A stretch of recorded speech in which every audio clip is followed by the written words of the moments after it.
para madagdagan ang proteksyon ng maraming bakunado na. At yung mga hindi pa nababakunahan niya ay dapat nang magpabakuna para maiwasan ang pagkalat pa ng bagong variant ng COVID-19. Mahigit 49.7 million na ang fully vaccinated sa bansa, habang nasa 57.1 million naman ang nakapag-first dose na hanggang noong Sabado, Enero 1. Hindi anya kaya ng gobyerno na mag-isang labanan ng pagkalat ng COVID-19 dahil kailangan ng pagbabanihan at pagmamalasakit sa kapwa Pilipino.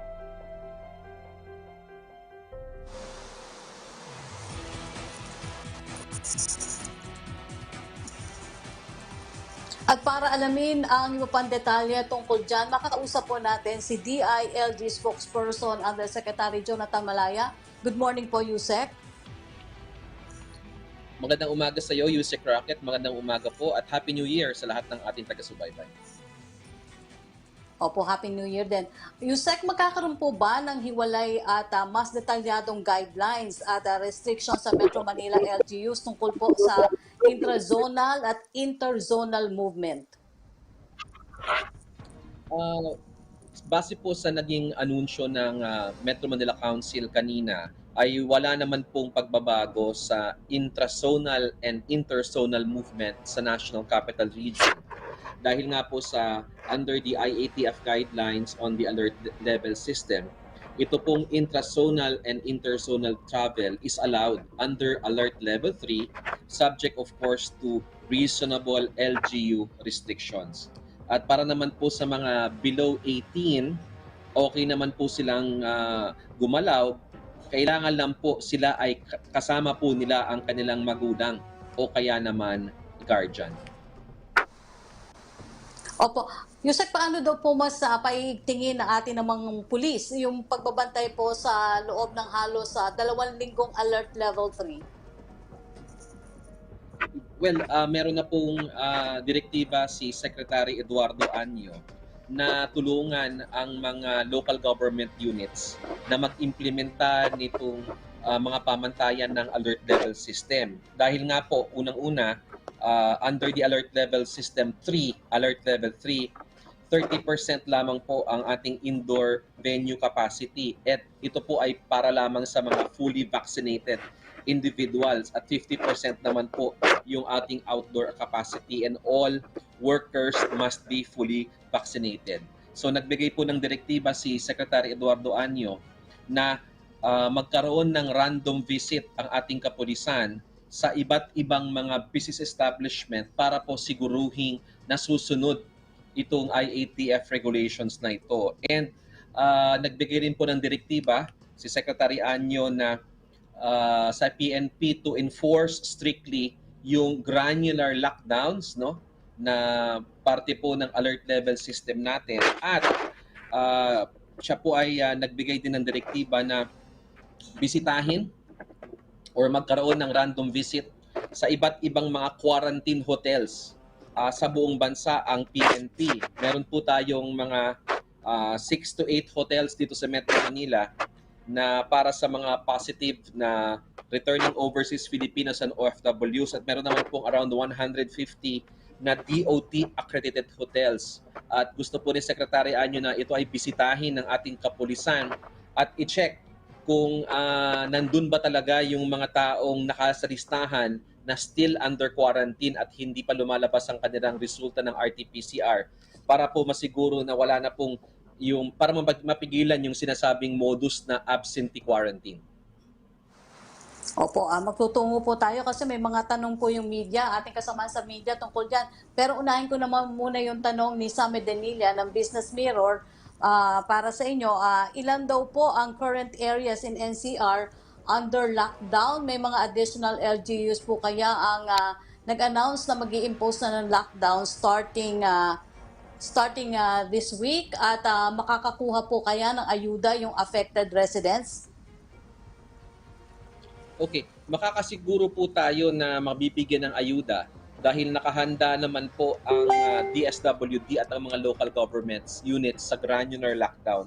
Ipinakuha ko na po yung datos ng granular lockdown. Nagkaroon lang po kasi ng delay sa reporting sa amin dahil holiday po noong mga nakaraang araw. But as soon as we have that information, Yusek Rocky, ay ilalabas po natin yan sa media. But definitely po, sigurado po tayong makakatulong ang national government to the DSWD ng tulong sa ating mga kababayan na ilalagay natin under granular lockdown.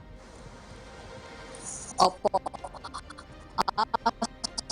Sunod naman pong tanong ni Madanila, na po kandi sa probe on vaccines wastage at under performance ng LGU sa pag-meet po ng kanilang vaccine targets. May mga nakasuhan na kaya na LGUs because of the said reasons? Opo. Since it is the first working day of the year, no, babalikan po natin, Yusek, yung mga datos natin from last year. Naglabas na po ng warning ang DILG sa mga local government units, particular po dun sa mga LGUs na hindi pa nakakapag-upload ng datos ng kanilang mga constituents sa VaxCert Philippines portal. No? We called their attention, naglabas po tayo ng warning. Kung wala pa rin pong improvement sa kanilang uploading ng datos ng vaccinated individual sa VaxCert portal, mapipilitan na po ang DILG na maglabas ng show cause order laban sa mga local government units na ito ngayong buwan. Opo. Tanong naman po ni Maricel Halili ng TV5. Pareho po sila ng tanong ni Claysel Pardilla ng PTV at ni Bea Bernardo ng PTV. What do you think of Metro Manila Mayor's policy that unvaccinated individuals should remain at home except for essential trips? Should they be banned in public places like malls? Well, we fully support the decision of the Metro Manila Council na ipagbawal po ang mga unvaccinated individuals in public places. No, alam naman po natin na yung mga unvaccinated individuals, no, pose a threat to the community. Therefore, maganda po yung naging desisyon nila na dapat ay nasa mga kabahayan lamang sila, and they should not be allowed in restaurants, leisure establishments, to go on social trips, malls, public transportation. At sinusuportahan din po ng DILG yung polisiya na yung mga nagtatrabaho hanggang ngayon na hindi pa rin nababakunahan, they should undergo RT-PCR test every 2 weeks and they should have a negative result at their own expense. Opo. Tanong naman po ni Bea Bernardo ng PTV News. Secretary Berna says may nahuli na naman silang nag-skip ng quarantine protocols. Babae from abroad, dumiretso daw po sa kondo niya pero nakadeclare na quarantine hotel siya. May information na po ba? Nabanggit niyo nga po kanina, maghihigpit po kayo tungkol dito, Yusek. Yes. Yusek, wala pa po kaming datos tungkol dyan, but definitely we will investigate para po maging proactive na ang ating pamahalaan. Tutulong na po ang DILG at ang Philippine National Police sa DOT at sa Bureau of Quarantine para po malaman na natin kung may mga nag-i-skip nga or nagkakaroon ng absentee quarantine. Kaya nga po kanina, ibinalita ko na po that Secretary Anyo has directed the Philippine National Police to do random checks. Mangyayari po, pagdating po ng ating mga police sa quarantine hotel, hihingin po nila yung listahan from the Bureau of Quarantine kung sino yung supposedly nandoon. At kung wala po yung tao doon, ay kaagad-agad pong iimbestigahan at sasampahan po ng kaso yung hotel at yung individual na skip quarantine at lahat po ng mga tao na may kinalaman sa ganung modus operandi. Opo. Tanong naman po ni Bea Bernardo, pareho po sila ng tanong ni Maricel Halili ng TV5 kung meron daw pong update na dun sa kay Gwyneth Chua. Ang tanong po ni Maricel Halili ay, sandali lang po. In relation daw po to poblasyon girl, how do you monitor quarantined individuals? Do you have enough personnel to strictly impose quarantine rules? Okay. So, sagutin ko muna po yung unang tanong kung may update na po, no? Una po, hindi pa po natin alam kung ano yung variant ni Poblacion Girl, no? Kung ano yung variant ng COVID niya kasi wala pa pong lumalabas na datos mula sa Genome Center, but I was told baka po lumabas ngayong araw. Ngayon, Doon po sa kanyang close contacts na 15, 7 na po ang nagpositibo ng COVID-19, while doon naman po sa 19 secondary contacts niya ay isa na po ang nagpositibo. So talaga pong naging super spreader event yung paglabas-pasok nitong ni Poblacion Girl sa kanyang quarantine hotel. And lumalabas po sa initial na investigasyon ng PNP-CIDG na may kinalaman po ang hotel sa kanyang paglabas at pagpasok dahil noong December 22, dumating po siya 11:23 from the airport. Dumating po siya sa Berjaya at that time. Ngunit hindi po siya nagtagal doon, Yusek, no? He was just there for less than 30 minutes at 11:42 ay kaagad-agad siyang umalis at umuwi sa kanyang bahay. So it is quite impossible na wala pong kinalaman ng hotel sa insidenteng ito. Opo, ganyan din po yung naging tanong ni Ivan Mayrina ng GMA News. Pero Yusek, paano naman daw po yung paghihigpitan ng PNP yung pagbabantay naman sa mga quarantine hotels para masigurong all accounted for yung mga naka-quarantine at talagang nasusunod ang protocols? Yes. Dati po kasi ang nakabantay lamang sa mga hotels is under the Bureau of Quarantine and the Department of Tourism. And hindi naman po ganun kadami ang personnel ng DOT at ng BOQ para magbantay sa mga hotels na ito. Dahil tungkulin po talaga ng hotel yan. Sila po ang may security guard, sila po ang may mga tao, mga staff na kailangan masiguro na hindi tumatakas ang kanilang mga quarantined individuals. Pero since lumalabas nga po na mismong hotel na ngayon ay in conspiracy with these individuals, nag-utos na po si Secretary Anyo sa ating kapulisan to do random visits sa lahat ng quarantine hotel sa buong bansa. Okay. Yusek, kami po ay nagpapasalamat sa inyong panahon at impormasyon. Maraming salamat po. Happy New Year, DILG Undersecretary Jonathan Malaya. Maraming salamat din po at Happy New Year po sa inyo. Samantala, base naman po sa huling ulat ng Department of Health, nakapagtala pa ng dagdag na 10 detected Omicron variant sa Pilipinas, kung saan 3 rito ay local cases. Kaya naman ayon mismo kay Health Secretary Francisco Duque III, hindi malabong mayroon ng local transmission ng naturang variant dito sa Pilipinas. Alamin natin ang mga dagdag na paghahandang ginagawa po ng pamahalaan. Tungkol dyan, makakausap po natin si Presidential Advisor for COVID-19 Response, Secretary Vince Dizon. Good morning po, Secretary. Happy New Year.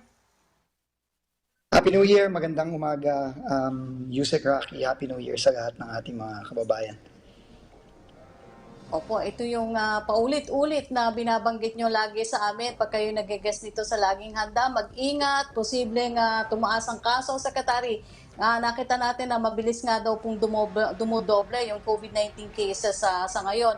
Ito po ba ay within expectations at napaghandaan na rin ng ating pamahalaan?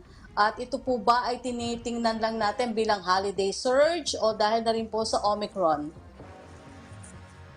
Alam mo, Yusek Rocky, nakita naman natin na itong Omicron variant na nagsimula sa South Africa ay talagang kumagat na sa buong mundo. Nakikita natin ang matinding pagtataas ng kaso sa iba't ibang parte ng mundo. Sa Amerika, lalo na sa Europa, pati sa Asia.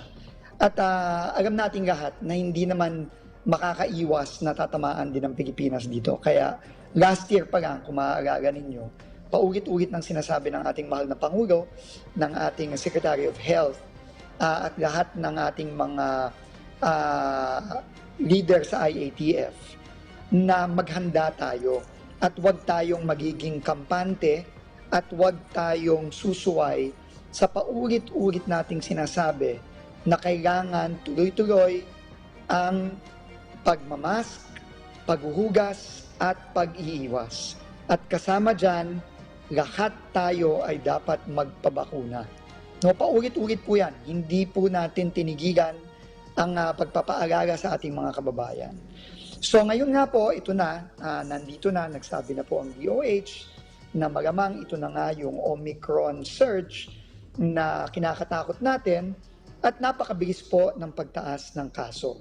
Pero kailangan nating matandaan din na dinaanan na natin ito, pang-apat na surge ito simula nung 2020. Dinaanan natin nung nakaraang ilang buwan lang yung Delta surge na napakahirap, lalong-lalo na nasa kalagitnaan pa lang tayo ng ating pagbabakuna. Pero lahat tayo alam natin na ang paraan lang para mapigilan natin to at magawa natin yung nagawa na natin nung nakaraan at napababa natin ang mga kaso, lalo na yung Delta na napababa natin ng mabilis, kung tayong lahat ay magtutulungan at simple lang po, lahat tayo ay dapat magpabakuna. Kaya po sinusuportahan namin ng taus-puso at napakalaki po ng pasasalamat natin kay Chairman Benher Abalos at sa lahat ng mayors ng Metro Manila.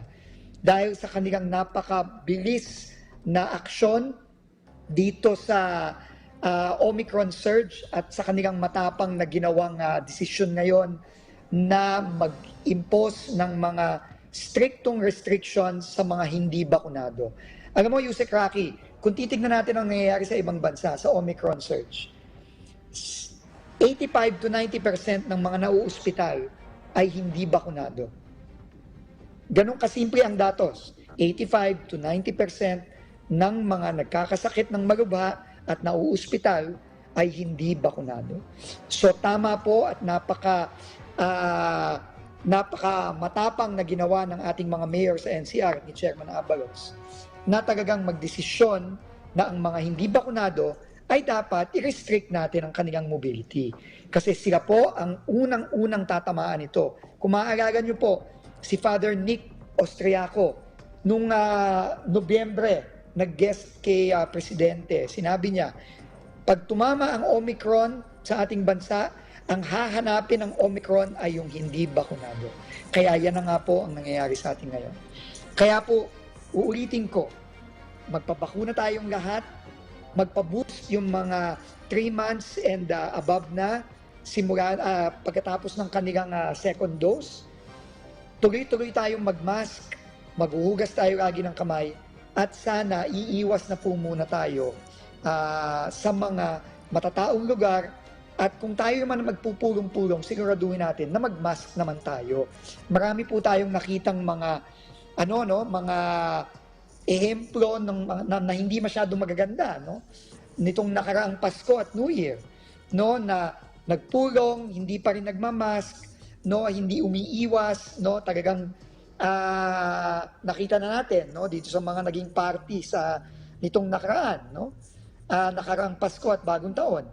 Yan po talaga ay kailangan iwasan natin, lalo na sa kapanahunan na tumataas ang kaso. Dahil yan po ay nagiging mga spreader event. So yun lang po, no? Sana po, alam na natin ang gagawin natin at makakaasa po ang ating mga kababayan na kung ano po ang ginawa ng ating gobyerno para mapababa ang Delta ng mabilis, ganun din po ang gagawin natin dito sa Omicron.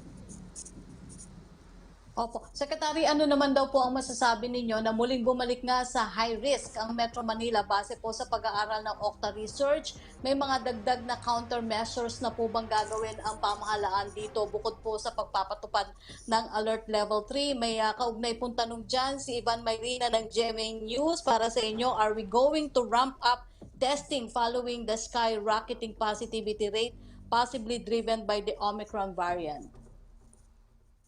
Unang-una po, no, yung pagdedeklara ng high risk at ng pagtataas ng alert level, automatic po yan base sa mga criteria na sineset ng ating mga eksperto. Pag tumaas ang kaso ng masyadong mabilis, sa loob ng 2 linggo, kapag dumadami ang mga nauospital, may automatic pong pagtataas ng mga alert level.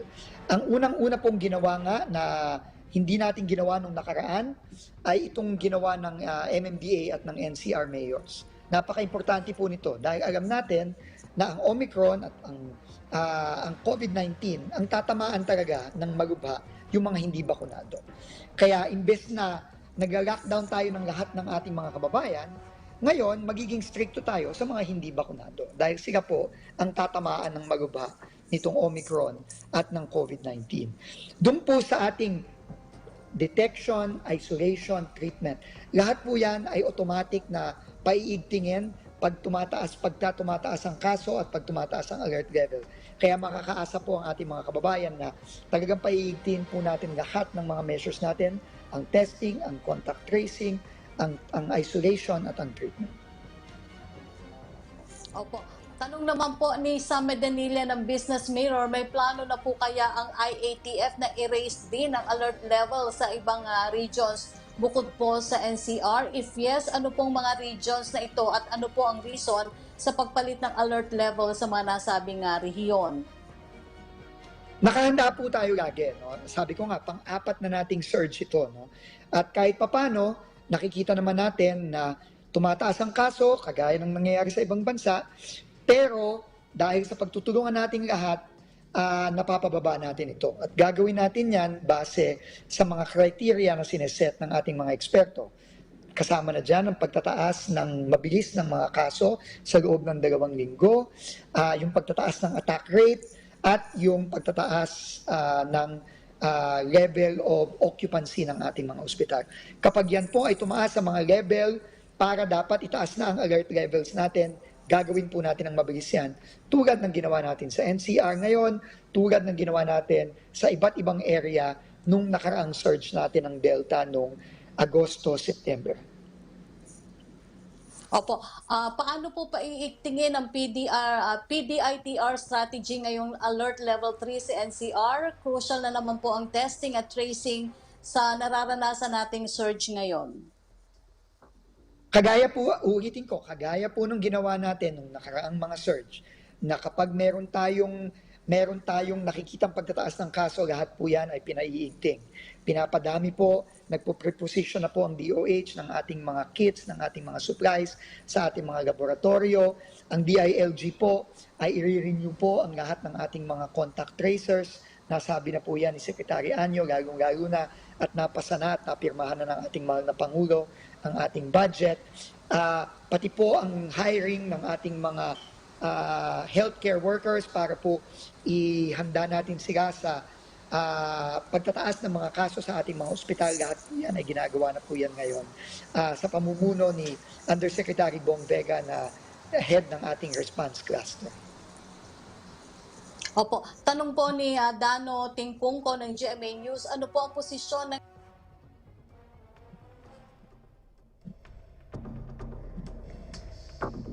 Nawala po kayo, User Rocky. Secretary? Opo, ulitin ko lang po yung tanong ni Dano Tingkungko ng GMA News. Ano daw po ang posisyon ng NTF sa self-test antigen kits ngayong may pagtaas ng kaso ng COVID? Susuportahan ba ang paggamit ng mga self-test kit para po maiwasan ang pila sa mga testing facility? At kumusta daw po yung sitwasyon ngayon sa mga testing facility? Pinag-aaralan po ng ating mga eksperto yan. No? Kailangan po umasa tayo sa ating mga eksperto. Although yung pong pagbibigay ng personal na responsibilidad sa ating mga kababayan, tingin ko sa halos 2 taon na nating pinagdadaanan, tingin ko, importante din po na i-consider natin ang maigi yan, no, kagaya ng ginagawa nila sa ibang bansa. Pero pinag-aaralan po yan ng ating mga eksperto ngayon. Kagaya ng sinabi ko po, tayo nagpe-preposition na po ng mga supply sa ating mga laboratorio, at dahil nga po sa ginawa ng pamahalaan na pinadami ang ating mga laboratorio sa buong bansa, tingin ko po kakayanin naman natin itong mga dagdag na nagpapatest lalo na ngayon. No? Pero ang importante lang po ay talagang handa tayo sa kahit anong pagtaas ng mga kaso. Opo, tanong naman po ni Marisa Nalili ng TV5, Congressman Zarate po is asking the government to provide free RT-PCR test. Sabi niya dapat may mass testing na kasunod ng surge. Is the government considering this? Alam niyo, libre naman po ang PCR para dun po sa mga kababayan natin na napapaloob dun sa risk classification na ginawa ng ating mga eksperto. Pero paulit-ulit po namin sinasabi, no? Limitado po ang ating resources, no? Imagine niyo na lang po, no? At 100,000 tests a day, at 2,000 na lang per 2,000 na lang per test, no? At 100,000 tests per day. No, 200 milyon po 'yon, no, na kailangang ilabas ng gobyerno kada araw kung ganun kadami ang itetest natin. So, hindi po unlimited ang ating resources. So, ginagamit natin ang ating mga resources sa pinaka-episyenteng paraan. Pero importante po sumunod po tayo sa advice ng ating mga eksperto at ngayon ang kanilang advice na patuloy nilang sinasabi na kailangan po ang ating RT-PCR ay risk-based at yun po ay libre kapag ikaw ay napapaloob dun sa risk classification ng ating base sa ating mga sa advice ng ating mga eksperto. Opo. Tanong naman po ni Ian Cruz ng GMA News, Secretary Vince, higit daw po 51,000 na deaths na naitala sa Pilipinas. Ilan po doon ang unvaccinated? 80% daw po ang mga nasa ospital ngayon ay pawang mga unvaccinated. At hindi po naabot ang target na 54 million na Pinoy na may full dose ng COVID-19 vaccine. Sa katapusan ng 2021, ano po ang bagong target na vaccination ngayong 22? Tayo po ay umabot ng umigit kumulang 50 million at end of 2021. Ngayon, tinutulak natin ngayon at kampante tayo na yung 54 million, maaabot natin ngayong first week of January. So alam naman natin yung hirap na dinaanan natin sa iba't ibang rehiyon, lalo na sa Region 7, sa Region 8 at ibang parte ng Mindanao dahil sa bagyong Odette. So kailangan habulin natin yan. So ang targets natin nandun pa rin, no? 70 million, at least one dose by end of January, tapos end of February, beginning of March, hopefully umabot na rin tayo ng 70 million fully vaccinated. So yun ang ating target sa ngayon, pero more than yung fully vaccinated, kailangan din i-prioritize natin yung mga kailangan tumanggap ng booster shots, no? Lalo na yung ating mga senior citizens at yung ating mga may karamdaman, may comorbidity. Pati na rin yung pagpapadami ng mga binabakunahan nating mga kabataan. At hopefully, pati yung 5 to 11, pagkakuha natin ng supply natin galing sa Pfizer ngayong buwan ng January, masimulan na rin natin. So yan ang fina-follow up namin ngayon sa ating mga suppliers, sa Pfizer International, para po makapag-deliver na sila ng ating mga bakuna para sa ating 5 to 11. Dahil nakita natin ngayon, pati mga kabataan natin, lalo na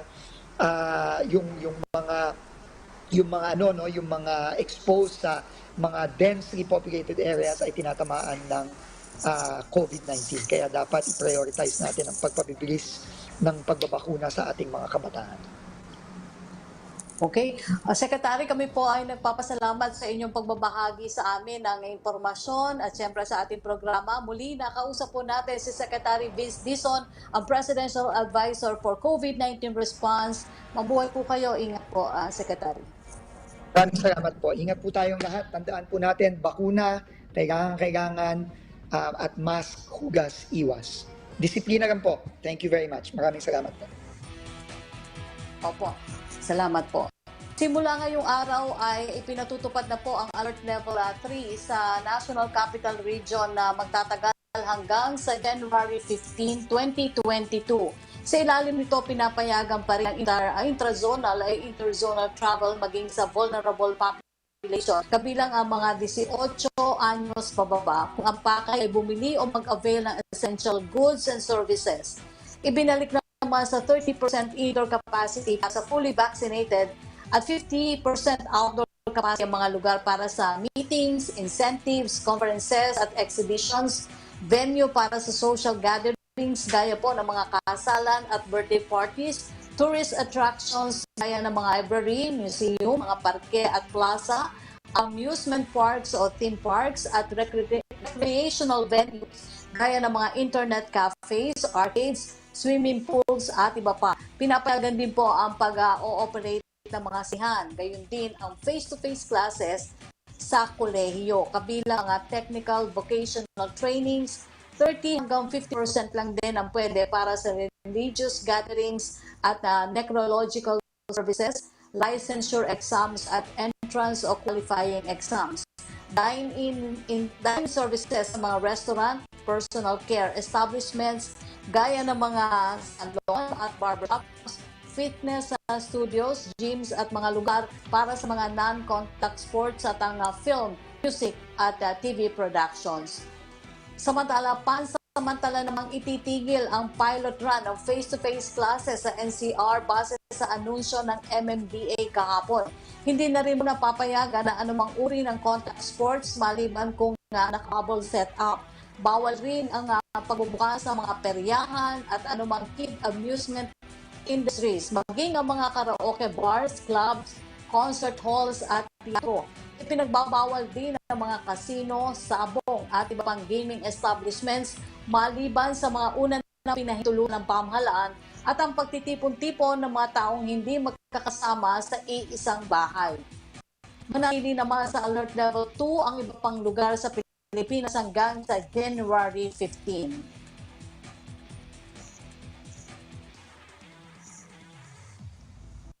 Mas maghihigpit po ang mga lokal na pamahalaan sa Metro Manila sa mga residente hindi pa rin bakunado hanggang sa ngayon. Ito po ay habang umiiral ang Alert Level 3 sa National Capital Region. Ayon kay MMDA Chair Benhar Abalos, nagkasundo ang mga alkalde sa NCR na hindi papayagan lumabas sa bahay ang mga hindi pa bakunado maliban na lamang sa essential activities. Hindi rin papayagan ang vaccinated sa domestic travel, indoor at kahit outdoor dining.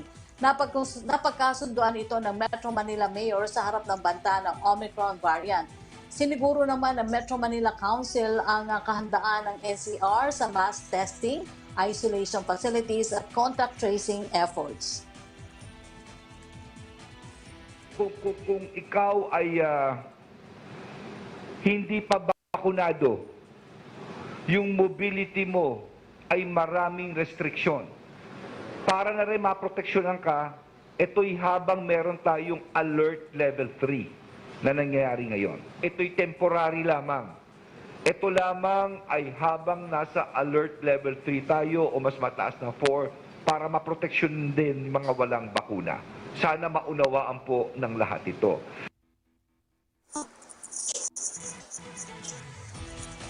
Sa bahagya pong paghihigpit na gagawin sa Alert Level 3, maraming mga negosyo ang nangangamba sa posible pong magiging epekto nito sa kanilang kabuhayan. Kaugnay niya, makakausap naman natin si DI Secretary Ramon Lopez. Good morning po, Secretary. Happy New Year po, Secretary. Good morning, Yusek Rocky. Happy New Year po sa lahat. Magandang araw po. Secretary, balik nga po sa 30% to 50% itong payagan sa dine-in services ng mga restaurants, cafes at iba pa. Sa palagay ninyo po ba ay magkakaroon ng malaking epekto sa negosyo itong pagpapatupad na naman po ng Alert Level 3 sa Metro Manila ng almost 2 weeks po? Okay, sa tingin po natin, hindi po masyadong malaki ang epekto nito. Dahil naalala ninyo, nung tayo rin ay gumalaw mula Alert Level 3 nung bandang, I think, November last year, papunta sa Alert Level 2, nabanggit din natin na may kaunting pag-improve lamang dahil ang difference in terms of sectors open ay minimal na lamang, no? Ang malaking kinaiba lang nito ay yung mga operating capacity, as mentioned ninyo kanina, ay of course binaba by mga 20 percentage points. So yung dating 70% outdoor naging 50% at yung dating 50% indoor naging 30%. So we're now talking of 30 and 50. Pero maalala ninyo na since this is NCR at over 70% ay bakunado na dito sa NCR, may additional 20 percentage points. So sa mga operating capacity. So ang total sa indoor can be 50%. Kung may safety seal, 60%. May additional 10. So sa 60%, I think magandang allowance na ito sa operating capacity. At I think itong maganda sa alert level system natin ngayon, it allows all businesses to continue to operate, no? Maliban lang doon sa yung hindi na in-exclude natin.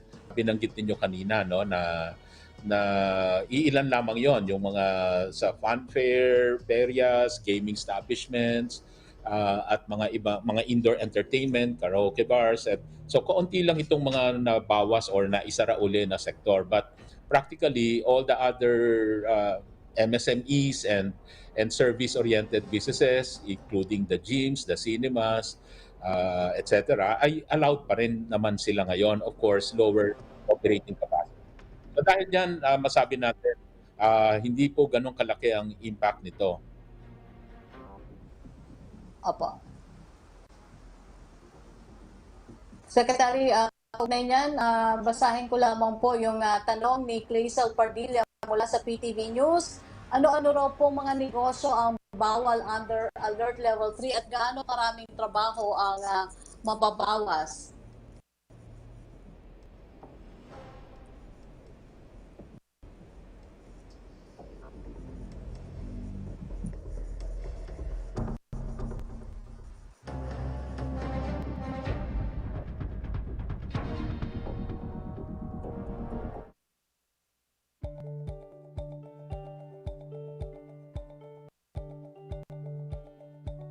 Sa May 9, 2022, pipili na tayo ng mga bagong kinatawan ng ating legislatura na bubuo ng 19th Congress ng Pilipinas. Kasama na dito ang 12 senador at 316 na kinatawan sa mababang kapulungan o lower house, kabilang na ang 253 na district representatives at 63 na party list representatives. Ang 12 senador na mapipili ay manunungkulan ng 6 na taon hanggang June 30, 2028 at maaaring mahalal sa 2 consecutive terms. Ang mga kongresista o miyembro ng House of Representatives ay may 3-year term at maaaring maihalal ng hindi hihigit sa 3 consecutive terms. Mahalaga ang pagpili ng mga kinatawan natin sa Kongreso dahil sila ang gumagawa ng mga batas na pinagtitibay ang diwa ng ating konstitusyon para sa isang malusog na demokrasya. Isang mahalagang kaalaman para sa matalinong pagpili ngayong halalan.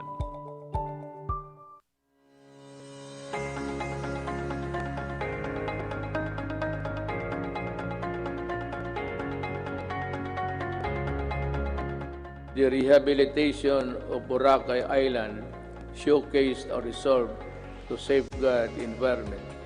We have seen remarkable emergence of the island back to its former glory.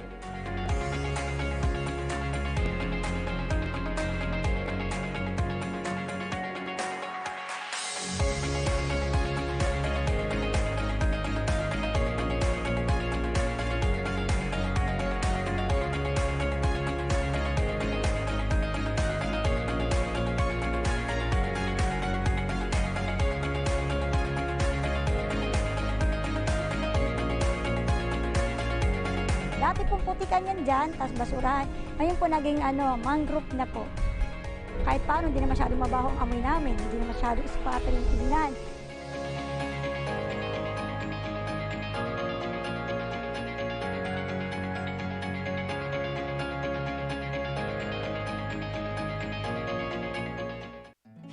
We have to really do a much better job in managing the health situation, which is we are trying to do. Getting the vaccines to the unvaccinated, getting the unvaccinated convinced to take the vaccine. It's not only about making money, it's about ensuring that the lives of our people are protected. What we believe is opening up the economy will definitely save a lot of livelihoods and lives. If we continue to ramp up the vaccination of our people and with the gradual resumption of our economic activities, then we can hope for better days. Again, I would like to ask everyone to go out and get yourself vaccinated. This is part of your civic duty to protect others. Let's make 2022 a much better year for all of us. Let's vax to the max. Kaya natin to. Kaya natin to. Balikan po natin si DTI Secretary Ramon Lopez. Secretary, paumanhin po. Nagkaroon lang po tayo ng technical problem. Basahin ko na itong tanong ni Clazel Pardilla. May apel na po ba o hirit daw po ba ang mga nasa theater at gym industry sa DTI? Since po yung kabubukas pa lang na negosyo at paano po ito tinutugunan ng DTI? Sa ngayon, wala ho. Dahil if you will remember, presented kanina, ay allowed naman po sila. No? Of course, lower capacity lang as discussed earlier. So, walang pagbabago. Cinema, gyms, they are allowed under Alert Level 3. Opo. Secretary, meron po kanina nga tinanong doon si Clazel. Basahin ko na lamang po, dahil under alert level 3, gaano daw po karaming trabaho yung mababawas na naman kung meron po kayong datos? Yung alak ko yung sinabi, yung kaninang bago tayo naputol, yung nung nag-move tayo from alert level 3 noong November into alert level 2, nabanggit namin noon na ang babalik na trabaho noon ay yung natitirang mga 100,000 to 200,000 estimate natin na mga naiwan pa na sarado. At so ito ngayon ang basically ang maapektuhan. But this is again hopefully temporary dahil ito yung mga kaunting sektor na nagsara. But I think as presented, maraming sektor naman sa atin ngayon ay bukas na, binawasan lang ang operating capacity. Pero napaka-importante, Yusek Rocky, yung panibagong desisyon ng MMDA. Mabanggit ko lang yung limit ng movement ng unvaccinated at bigyan ng privilege yung vaccinated. We definitely support yung move na yan. I-limit na muna yung mga unvaccinated for their own safety. We'd like to thank sila MMDA Chairman Abalos at saka ang mga mayors at i-limit natin sa essential activities muna ang galaw ng mga unvaccinated at bigyan natin ng privilege na lang yung vaccinated. Again, para maiwasan yung unvaccinated, sila pong tatamaan nitong Omicron. At ito pwedeng magawa ngayon dahil masabi natin dito, especially in Metro Manila, marami na tayong supply ng vaccine. Dati hindi natin magawa ito dahil limited yung supply. Ngayon, abundant yung supply natin and therefore we can support this move, this recommendation ng MMDA. Opo. Tanong pa rin po ni Clazel Pardilla, may mga negosyo po bang nakita ang DTI na lumalabas sa health protocols? Gaano karami? At ano daw po yung usual violation na possible nakakontribute sa surge of cases? So actually yung pagdating sa pagsunod sa protocol, yung feedback sa atin, if ever meron man, like recently lang, itong mga sinasabing yung pag-require ng vaccinated, pag-indoor, yung iba will rely on yung treatment ng mga customer. Ang pinaalala natin, kailangan i-require yung proof ng vaccination. At kung merong hindi sumusunod na mga establishmento tulad na nire-require natin, yung mga may indoor dine-in, i-report po sa amin para mapuntahan po sila at ma-aksyonan yung hindi nila pagsunod. Ito po ay napaka-importante para talagang mahuli natin yung mga hindi sumusunod dito. Sa patakaran na to, kailangan pakita yung proof ng vaccination. Opo. Yung tanong po ni Clazel Pardilla, nasagot niyo na about nun sa MMDA decision sa unvaccinated. Tanong naman po ni Sam Medanilla mula sa Business Mirror, how much economic losses are estimated with the shift to alert level 3? Which sectors are likely to contribute the most of said losses? How much in terms of percentage and why? Again, as reported in terms of jobs, mga 100 to 200,000, and if I remember right, mga 200 million din yung estimate natin na possible losses, which was the gain also when we move from alert level 3 to 2. So in effect, ito rin yung numero na pinagbabasihan natin, na maaaring bumalik lamang tayo dito sa pag-atras na ito dahil sa paggalaw moving to alert level 3. Back to alert level 3. But again, nakikita natin ito 2 weeks, obserbahan natin ang numero. Alam niyo po, ang pinaka-importante dito ay yung mailayo na natin yung ating bansa sa posibleng biglang pagdami ng Omicron cases. Dahil nakita natin ito talagang lumala sa bansa tulad ng US, ng United Kingdom at iba pang European countries. At maiwasan natin yung pag-overwhelm sa ating ospital. Pero ang magandang balita naman, base nga dun sa experience sa ibang bansa, ang Omicron ay 3 times less or mga 1/3 lamang ng tulad ng severity ng Delta cases. Kaya napaka-importante ngayon, maobserbahan natin muna dito sa dumadaming cases na ito, ilan kaya ang ma-hospital dito, ilan ang magiging ma-ICU case dito. At babantayan natin ngayon dapat yung ICU utilization. Kung dadami ba ito o hindi. Bantayan natin yung daily healthcare utilization rate at daily ICU utilization. No, para kung hindi gumagalaw itong ICU at walang lumalala naman, it will give us the confidence to again go back to alert level 2 kung kinakailangan at para mabalik natin yung alert level 2 at yung dami ng SME businesses na pwede uling magbukas at dami ng trabaho na pwede uli. Bantayan natin yan. Isa pang pinapaaral natin, pinopost din po natin ito together with NEDA, yung itong mga nasa alert level 2 tayo, nakita naman natin at least bago itong Omicron issue na to, bago mag New Year, nakita natin yung or bago magpasko, nakita natin na kahit open ito yung ating market sa mga minors, ay tuloy-tuloy bumababa yung cases natin up to the 200 level, kung yung maalala, no? So, there's a visibility na hindi connected sa pagbukas sa minors itong pagdami ng cases. Ibig sabihin, pwedeng bumababa yung cases. So, it is important to review again the protocol pagdating naman sa allowing minors, yung below 18 years old. Lalo na kung vaccinated. Baka pwedeng i-adjust yung protocol para ma-allow din yung minors. Kasi malaking tulong din sila sa paggulong ng ekonomiya natin. No, yung pagka-vaccinated sila at pwede rin silang mapayagan lumabas. Hindi tulad ngayon na again essential purpose lang yung kanilang pwedeng dahilan paglabas. So yun yung isang pag-aaralan din. Again, in all this, as we learn to manage the virus, kailangan talaga nire-review natin yung protocol natin, fine-tune natin. Opo. Tanong naman ni Maricel Halili sa TV5, do we still have enough supply of paracetamol? May reports po kasi na nagkakaubusan na. If there is really a shortage, where can we attribute that? Wala po kaming natatanggap na report on the shortage, lalo na yung mga paracetamol. Wala ho. Ang dami ho niyan, tsaka ang dami pang generics niyan. So, hindi po concern yon.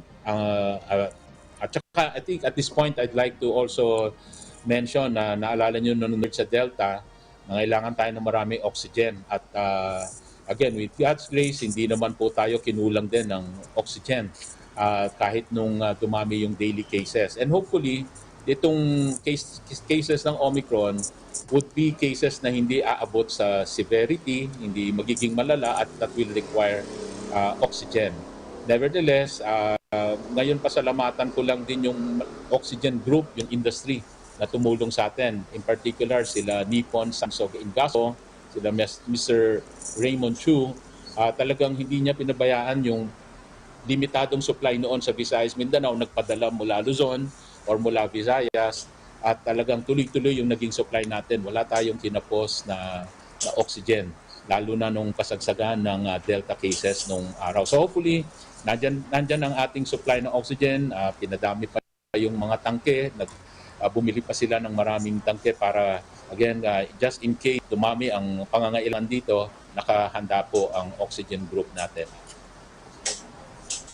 Opo. Tanong naman po ni Sam Medanilla, DTI daw po recently issued show cause orders and letters of inquiry to 69 retailers in typhoon-affected region found to be selling overpriced goods despite the price freeze. Kindly asking for an update on this from Sam Medanilla po ng Business Mirror. So, tuloy-tuloy yung ating enforcement nito. Tuwang natin ang PNP, CIDG. So lahat po nung may report pa sa amin, aside from our enforcement teams going out, i-report lang sa amin kung may mga isumbong sa atin, kung may mga occasions or mga nagsasamantala na mga retailers. Issuehan natin show cause orders at kakasuhan natin yung hindi makapag-explain ng maayos sa atin. tayo naghahanap talaga ng violators dito para talagang wala nang tumulat sa kanila, para talagang makasuhan yung dapat kasuhan.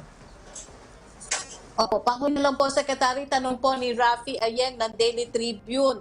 What is the implication sa hindi pa rin naratify na Regional Comprehensive Economic Partnership o RCEP? Nag-start na po ang ibang bansa January 1st, kabilang ang ASEAN, iwan po tayo. Ano daw po ang dahilan? Ano po kaya sa tingin ninyo ang dahilan ng mga senator kung bakit nakabinbin ang ratifikasyon sa kabila ng pagsusulong ng Philippine Government, DTI at BOI? Wala po tayong nakitang malaking dahilan dito. I think lack of material time dahil nung mga huling araw ng session sila noong December, tayo po ay nakatutok, pati rin ng mga senators gusto din talaga nilang itackle ito. In fact, natapos natin yung committee level. So bali pagdating sa plenary, ang daming inuuna doon. Number 1 na doon yung budget. At saka yung mga diskusyon sa mga economic reforms na kailangang matapos din nila. At yun po ay natapos. Yan nandiyan yung Public Service Act, Retail Trade Law, pati yung Foreign Investment Act. So talagang lahat po tinapos ng Senado. Nagpapasalamat po tayo sa ating Senado sa pagtapos itong mga major reforms plus the budget. Talagang kinulang lang tayo ng araw at oras dito sa RCEP. Subalit kung ito ay ma-discuss naman itong January, hindi naman ganun kalaking impact sa pagka-delay sa atin. Pero pag humaba pa ito, yun ang sinasabi natin, may impact ito pag tumagal yung delay. Kasi imagine natin, may impact ito syempre sa investments na papasok dito. Mga investors, mawawalan tiwala na sa atin kung tayo ay hindi kaparte, hindi kasama dito sa RCEP. Ang ating mga market access sa export countries natin, mga trade partners, ay hindi natin mamamaximize dahil hindi tayo kasama dito, hindi tayo mag-benefit sa mga lowering of tariff sa mga iba-ibang bansa. At yung investors hindi napupunta dito, mawawalan ng trabaho or mababawasan pa ng trabaho ang ating mga kababayan dito. Kaya napaka-importanting ma-ratify ito. Again, yung concerns na nakikita natin sa ibang pahayagan, yung nire-raise ng agri-sector, hindi po apektado ang agri-sector dito dahil nandyan pa rin po sila sa exclusion list. In other words, hindi po ginalaw yung mga agri-sector. Kaya wala dapat pangama ang agri-sector. Ang importante dito, matuloy-tuloy yung serbisyo, yung budget support sa ating mga agriculture sector, with or without RCEP. So yun po yung kailangang matugunan ng ating pamahalaan, yung support sa sector na to na binigyan naman ng mas malaking budget ngayon ng DA para matugunan at masuportahan ang agriculture sector. Pero sayang, maraming mawawalang opportunity sa atin in terms of trade, investment, kung tayo ay madidelay pa ng matagal ito. Kaya maasa tayo itong mga first 2 weeks o 3 weeks ng January ay ma-ratify na po sa Senado. Opo. Secretary, kami po ay nagpapasalamat sa inyong panahon. Always keep safe. DTI Secretary Ramon Lopez. Mabuhay po kayo, Secretary. Mabuhay po. Keep safe. Samantala kasabay ang pag-iral ng Alert Level 3 sa Metro Manila ay ang pagbabalik trabaho din ng ating mga kababayan. Kaya naman alamin natin ang sitwasyon sa mga pampublikong transportasyon tulad na lamang sa MRT3 at sa EDSA Busway. Ihahatid sa atin yan ni Rod Lagusa. Rod?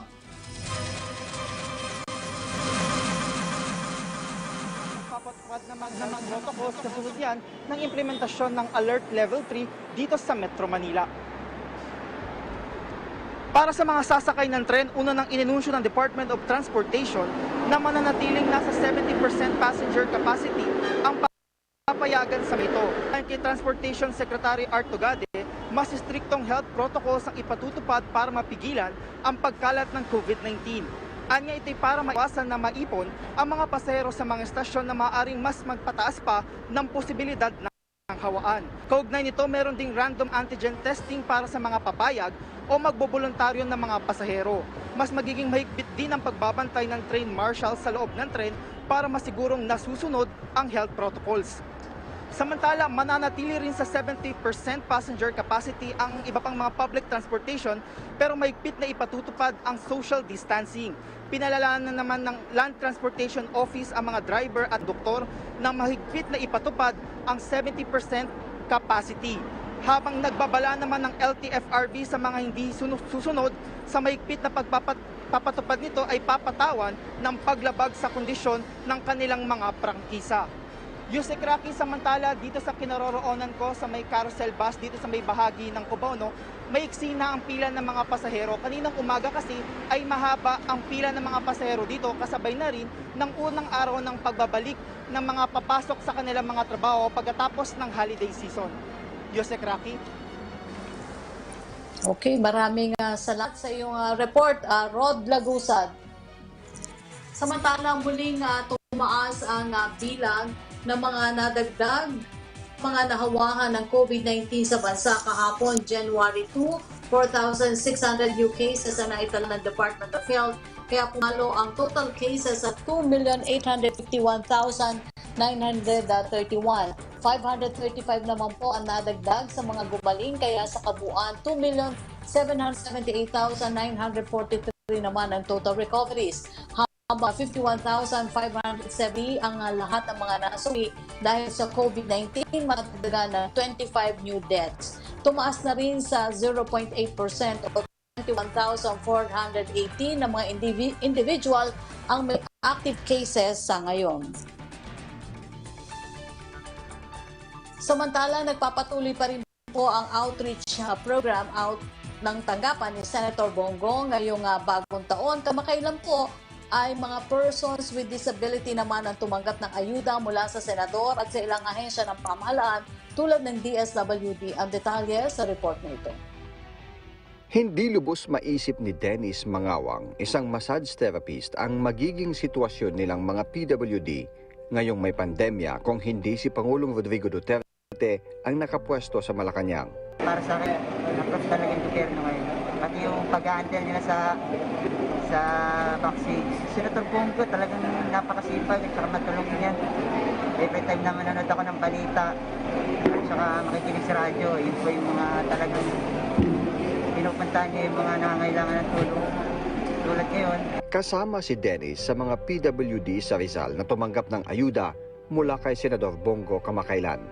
Ramdam-an niya ang tulong ng senador at ng gobyerno, lalo na sa mga lubos na nangangailangan. Sa ngayon po, nakakasurvive pa naman po. Una, malaking tulong yung binigay ng gobyerno na mga ayuda, yung sasap. Kaya medyo nakasurvive din po talaga. Malaking tulong po.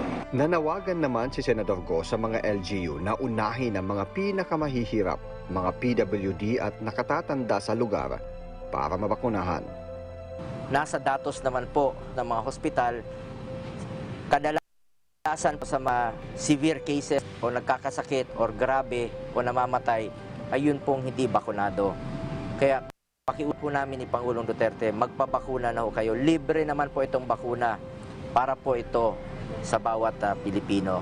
Mas protektado ho kayo pag kayo po ay bakunado.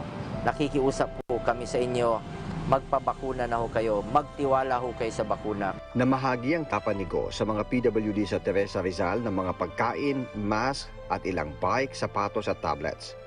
Ang DSWD ay mayroon namang pinansyal na tulong sa mga tulad ni Dennis na mahina ang kita ngayon sa pagmamasahe. Senator Bongo, maraming salamat po.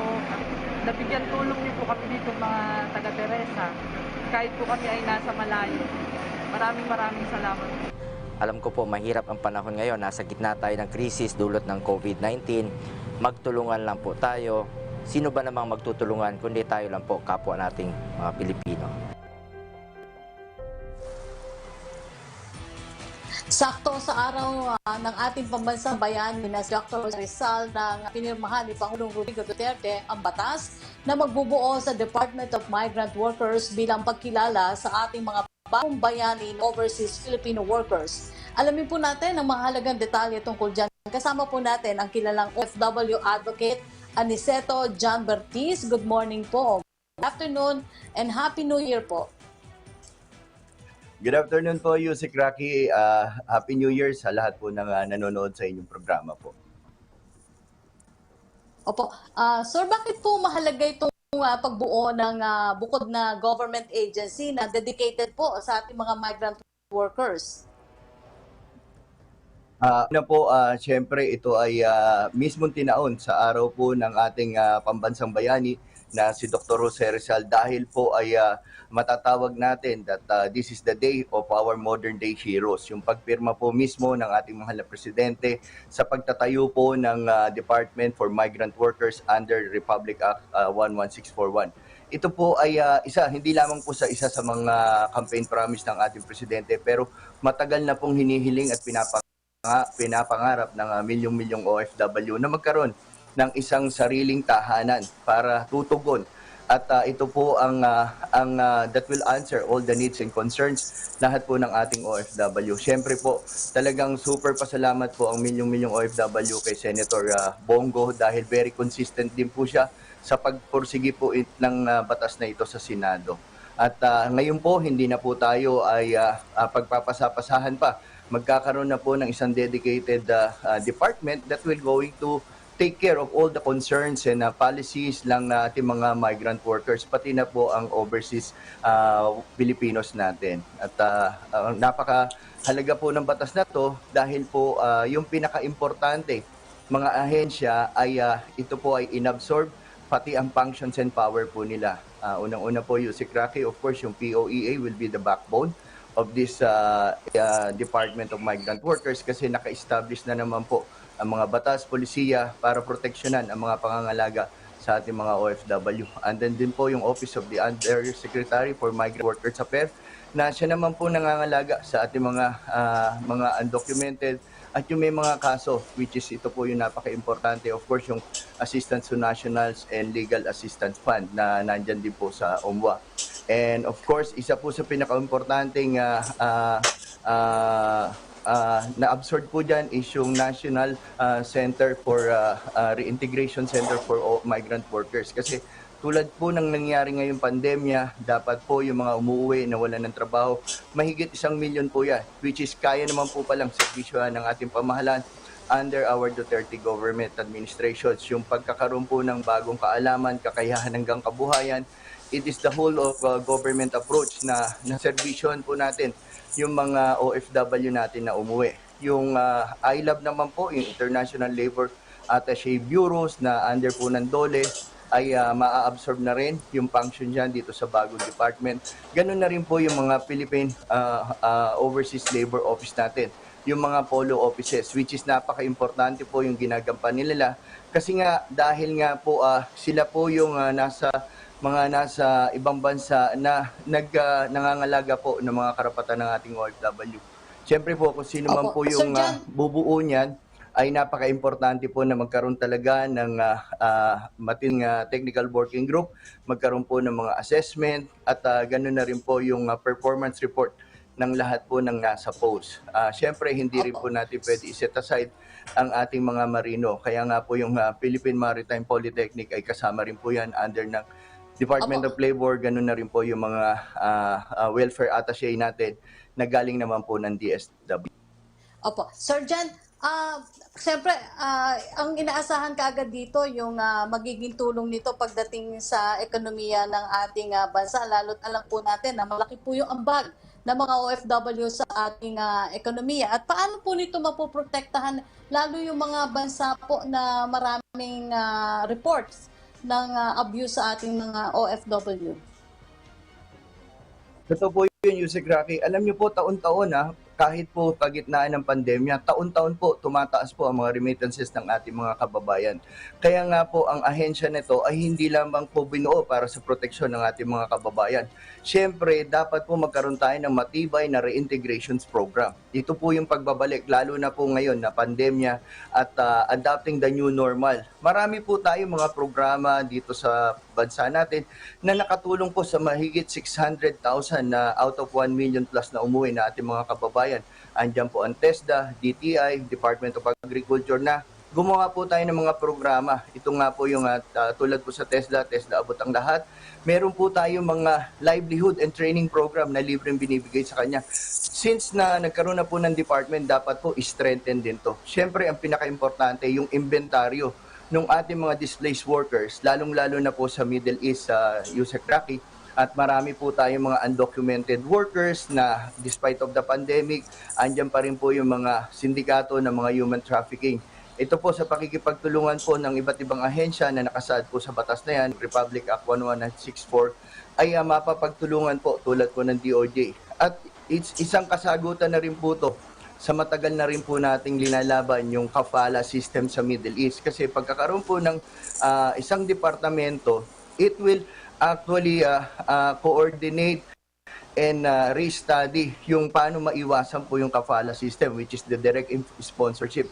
Pwede naman po to kasi may mga in place na po ng mga batas at mga polisiya dun sa Middle East country. So para po maiwasan na rin natin yung ating mga tinatawag po ng mga naaabuso, lalong-lalo na po doon sa mga vulnerable sectors. Kasi nga po, ang mga kababaihan tulad po niyan, hindi naman po dahil pagka naghanap ng employer sa Pilipinas, domestic helper lang or domestic worker lang nasa isipan.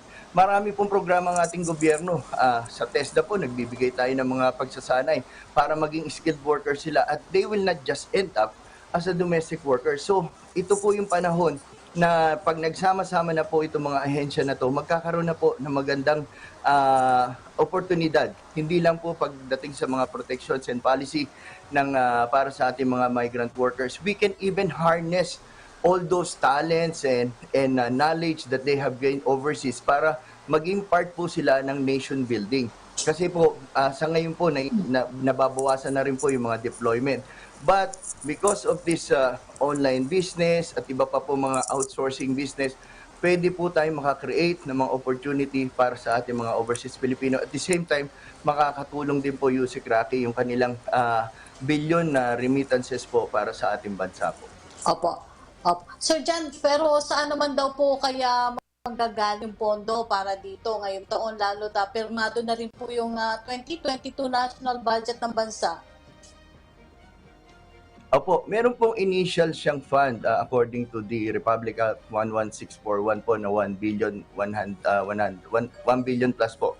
Yung mga existing agency naman po na i-absorb Yusek Raki, may mga existing budget din po sila. So there will be a transitions sa bagong departamento at pati po yung mga budget ng existing na 7 ahensya na po yan, ito pwede rin po gamit sa bagong departamento. And of course, pagka nagkaroon po ng full transition na yan, it will be requested naman po sa ating Kamara o sa Kongreso na magkaroon po siya ng sariling budget. But for the meantime po, in place naman po ang budget, lalong-lalo na po under ng OMWA, POEA. And ang OWA naman po ay attached agency, so hindi naman po magagalaw yung ating mga contributions ng ating mga OFW. And they have their own charter at sariling budget na rin po. Ang dapat lang po nating revisahin yung mga naka-assign po sa iba't ibang post at iba't ibang bansa, and at the same time magkaroon po ng performance inventory kung bakit ho ba sila natatambakan ng ating mga workers na nandyan po na stranded po sa kanilang mga post. So napaka-importante po na magkaroon muna ng mga inventory of assets and their existing budget. And at the same time, pagka in place na po yan, the new department can request for additional budget. At meron din po tayong mga nasa treasury na mga pondo. Ito nga po yung tinatawag natin documentary stamp tax na kinolekta po sa mga remittances ng ating mga kababayan na pwede rin siguro pong i-legislate or maging part siya na dito na po ilagay sa Department of Migrant Workers. At ang pinaka-importante po sa lahat, yung Shared Government Information System for Migrations na nasa DFA po ngayon yan, may sarili din pong budget. Nang sa ganun po, Yusek Raki, malalaman po natin hindi lang yung mga overseas Filipino workers na lumalabas na documented, at the same time pati po yung mga bumabalik na mga nire-repatriate because of the pandemic. We have to know kung sino po sila. Mekaniko po ba yan, engineer, nurses, doctor po ba yan, na pwede po natin magamit sa ating bansa. At maribisa rin po ang mga existing labor bilateral agreement natin sa ibang bansa. Baka po paso na at situasyon ngayon.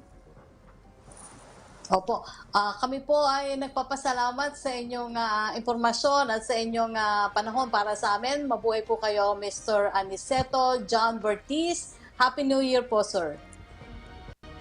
Salamat po, Yusek Rocky. Happy New Year and God bless you all po. Samantala, puntahan natin ang mga bitang nakalap ng Philippine Broadcasting Service. Hatid yan ni John Mogol mula sa PBS Radio Pilipinas. Maraming salamat, Yusek Rocky. Narito ang balita sa Hilagang Luzon. Nananatiling COVID-19 free ang lungsod ng Dagupan. Pagsunod sa health protocols, mahigpit na ipinapatupad sa mga pampublikong lugar. Balitang hatid ni Sara Kayabyab ng RP Dagupan.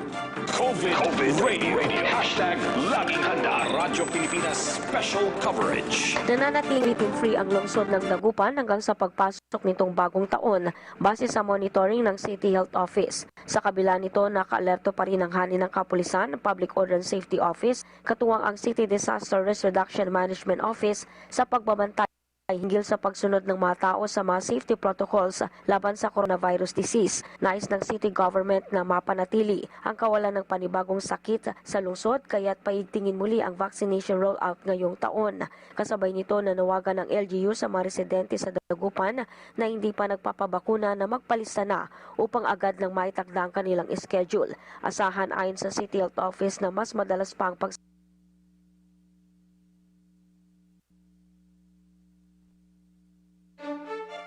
Samantala sa Mindanao, ang PHO Surigol del Sur na prioridad pa ang pagbibigay ng una at ikalawang dose ng bakuna kontra COVID-19 habang nakapagbigay na ng booster shots. Narito ang balita ni John Cuadrasal ng RP Tanda. COVID Radio. Hashtag Laging Handa. Radyo Pilipinas Special Coverage. Inihayag ni Dr. Eric Montesclaros, Provincial Health Officer ng Surigao del Sur, na prioridad pa nila ang pagbibigay ng first dose at second dose ng bakuna kontra COVID-19. Ito ay sa gitna ng pagbibigay nila ng COVID-19 booster shots sa labi ng Provincial Capital dito sa Tandag City sa nakaraang linggo mula Miyerkules, December 29, 2021 hanggang Biyernes, December 31, 2021. Pero special operation lamang anya ng PHO ang naturang pagbibigay nila ng booster shots. Nasa 600 doses ng AstraZeneca COVID-19 vaccines anya ang available na ipamigay nila para sa booster shots noong Biyernes. Ipinaalam naman ng Health Education and Promotion Officer ng PHO na si Helbert Lugo na nasa antas na ngayon ng mga bayan at lungsod dito ang pagbibigay ng booster shots. Gikan din sa Tandag City, kini si John Cuadrasal, Radyo Pilipinas. Yung ilang balita sa ating mga lalawigan mula po rito sa PBS Radyo Pilipinas. Ako si John Mogol. Balik tayo kay Yusek Rocky. Maraming salamat sa iyo, John Mogol, mula po sa PBS Radyo Pilipinas. Puntahan naman natin ang pinakuling balita mula sa Cordillera. Magbabalita si Kate Valdez. Temporaryong sinuspindi ang leisure travel sa Baguio City dahil pa rin sa banta ng Omicron variant ng COVID-19 at ang inaasahang paglobo ng kaso ng COVID-19. Paliwanag ng Baguio City Tourism Office, pahihintulutan pa rin ng lahat ng pre-approved travels na nabigyan ng QR-coded tourist pass at maaari silang pumasok sa lungsod sa naaprobahang travel date. Gayunman, isa sa ilalim sila sa mandatory triage at posible ring umanong magbago ang panuntunan sa mga susunod na araw. Lahat ng pending request sa Baguio Visita ay tinuturing na rejected at hindi sila maaaring pumasok sa lungsod. Samantala, ang mga authorized persons outside residences at essential official travels ay kailangan magrehistro sa hdf.baguio.gov.ph, kailangan magsumita ng documentary requirements at sumailalim sa triage health screening. Sa pinakahuling tala ng City Health Services Office, lumobo at umabot na 73 ang aktibong kaso ng COVID-19 sa lungsod. Fevy Kate Valdez, para sa Bayan. Bukod po sa pagsunod sa minimum health standards, mahalaga rin ang tuloy-tuloy na bakunahan para po malabanan ang mas pagkalat pa ng Omicron variant sa ating bansa. Alamin po natin ang mga karagdagang impormasyon tungkol sa mga bakuna. Kasama po natin si Dr. Nina Gloriani mula po sa Vaccine Experts Panel. Magandang hapon po, tanghali. Happy New Year po, Doc. Magandang hapon, Yusek Rocky. Happy and safer New Year po sa lahat. Opo, Doc. Ano po reaksyon ninyo dito sa pag-aaral na sinasabing mabaraw po yung efficacy ng Pfizer booster shot laban sa Omicron variant kung Sinovac daw po yung primary series ng bakuna ng isang tao. Actually, Yusek Rocky, hindi lang Sinovac, lahat halos ng bakuna na meron tayo ngayon, bumaba talaga yung protection against the Omicron variant, no? So yung iba, siguro 40%, 30% versus do sa dati sa Delta, no? Pero ang ating masasabi ay meron naman tayong dito sa mga bakuna na to, ang importante ay makapagpabakuna at least yung primary dose and yung booster. Ganito, no? Pag nakapagpabakuna kayo ng at least isa man lang, meron kayong proteksyon na hanggang mga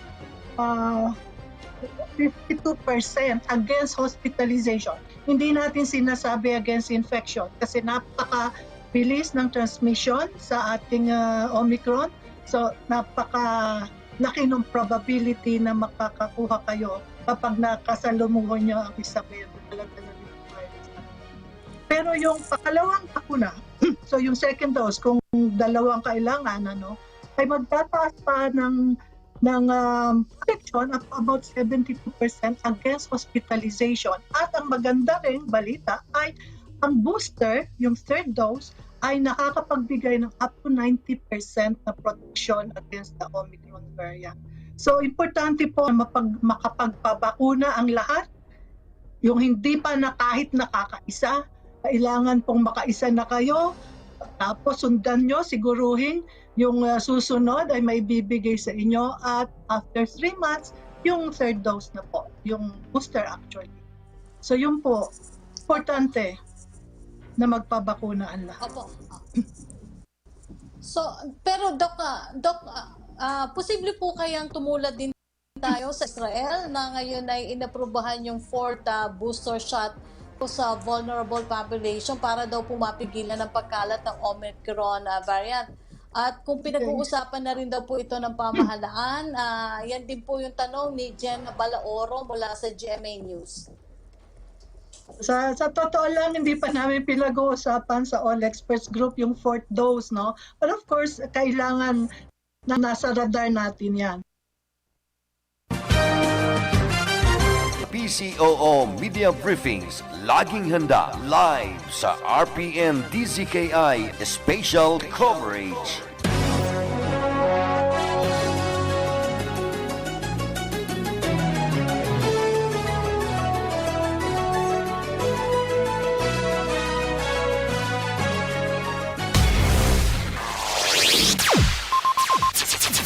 Ang pinakaenot sa ringkunada. Puon kay do sa gudgunyan. Minaanduyog sa baga namamanwaan. Katuwang para sa kauswagan. Sa mga bareta, patas. Sa impormasyon, public service, enot ka. Malalaoman, katotohuan, ang sidasarigan. Inina ang bagong Radyo Ronda. DZKI Iriga Radyo Ronda. Ang maugmang kairiba. Madya na.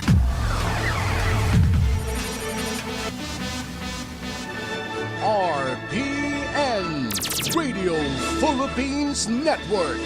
Radyo Ronda. DZKI Iriga. Member, kapisanan ng mga broadcaster ng Pilipinas. Oras niya to sa ganyan, 22 minutos. Makalihis, an alas 2.